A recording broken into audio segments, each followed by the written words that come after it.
ফেনীতে তাওহীদ ভিত্তিক আধুনিক রাষ্ট্র গঠনে গণমাধ্যম কর্মীদের ভূমিকা শীর্ষক মতবিনিময় সভা অনুষ্ঠিত হয়েছে। ফেনী জেলা হিজবুত তাওহীদের পক্ষ থেকে বৃহস্পতিবার বিকেলে শহরের ক্রাউন ওয়েস্ট রেস্টুরেন্টে এই আয়োজন করা হয়। ফেনী জেলা সভাপতি আব্দুল ওয়াহেদ মামুনের সভাপতিত্বে অনুষ্ঠানে প্রধান অতিথি হিসেবে উপস্থিত ছিলেন সংগঠনটির কেন্দ্রীয় যুগ্ম সাধারণ সম্পাদক মাহবুর আলম।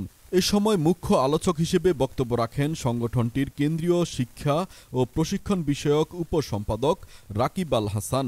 তিনি সংগঠনটির সর্বোচ্চ নেতা হুসাইন মোহাম্মদ সেলিম রচিত তাওহীদ ভিত্তিক আধুনিক রাষ্ট্র ব্যবস্থার রূপরেখা তুলে ধরেন। রাকিব আল হাসান বলেন, মানবরচিত বিধান দিয়ে কখনোই শান্তি আসবে না। একমাত্র তাওহীদ ভিত্তিক আধুনিক রাষ্ট্র ব্যবস্থাই দলমত ধর্ম বর্ণ নির্বিশেষে সকল শ্রেণী পেশার মানুষের অধিকার শান্তি নিরাপত্তা নিশ্চিত করতে সক্ষম।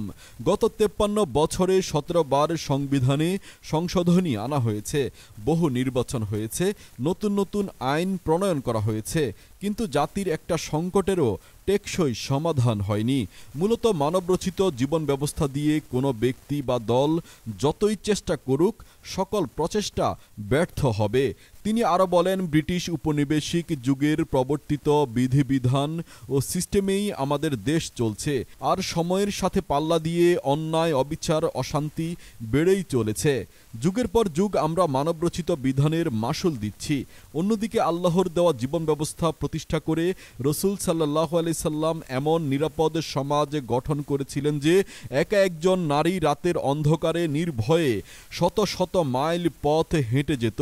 মানুষ ঘরের দরজা খুলে ঘুমাতে পারত, স্বর্ণের দোকান খোলা রেখে মসজিদে যেত, আদালতে মাসের পর মাস অপরাধ সংক্রান্ত মামলা আসত না।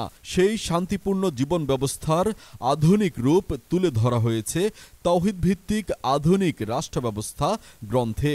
তিনি সাংবাদিকদের কাছে এই গ্রন্থের বিষয়গুলো লেখনের মাধ্যমে জাতির সামনে তুলে ধরার অনুরোধ জানান।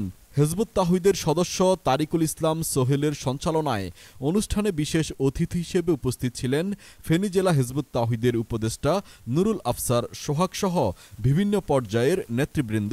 মত বিনিময় সভায় বিভিন্ন প্রিন্ট ও ইলেকট্রনিক মিডিয়ার অর্ধশতাধিক গণমাধ্যম কর্মী উপস্থিত ছিলেন। মুখ্য আলোচকের বক্তব্য শেষে গণমাধ্যম কর্মীগণ তাদের গুরুত্বপূর্ণ পরামর্শ ও মতামত ব্যক্ত করেন।